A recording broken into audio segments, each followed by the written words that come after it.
ഇതൊരു മെയിൻ റോഡാണ്. നമുക്ക് പുളിയങ്കോട് പ്രിയദർശിനി നഗർ റോഡാണ്. അവിടെ ഒരു റോഡിൽ വെള്ളക്കെട്ടാന്ന് പറഞ്ഞിട്ട് ഇവിടെ ഒരു സ്ലാബൊക്കെ അടിച്ച് വെള്ളക്കെട്ട് വരാതിരിക്കാൻ വേണ്ടി ചെയ്തതാണ്. മഴ പെയ്യുമ്പോൾ ഇതിനകത്ത് വെള്ളം കെട്ടി നിന്ന് ഇപ്പോൾ ഇതിൻ്റെ അവസ്ഥ ഇതാണ്.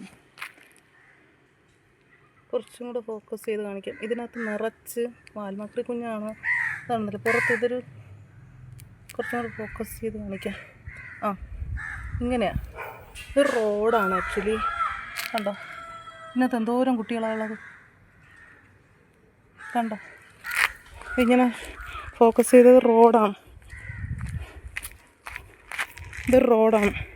ഈ റോഡിൽ വെള്ളം കെട്ടി നിന്ന് ഉണ്ടായിരിക്കുന്നതാണ്. ഇതിനൊരു നടപടി ഉണ്ടാവണം. ഈ വെള്ളം ഒരിക്കലും പറ്റത്തില്ല. 1 വർഷം 2 വർഷം വേണമെങ്കിൽ ഇങ്ങനെ നിൽക്കും. കാരണം അടി മൊത്തം കോൺക്രീറ്റ് ചെയ്തിട്ടേക്കുന്നത് കൊണ്ട് ഒരിക്കലും പറ്റത്തില്ല.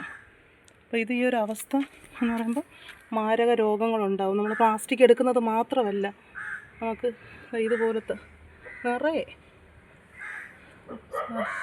ഈ പോകുന്ന അത്രയും ഇതാണ്.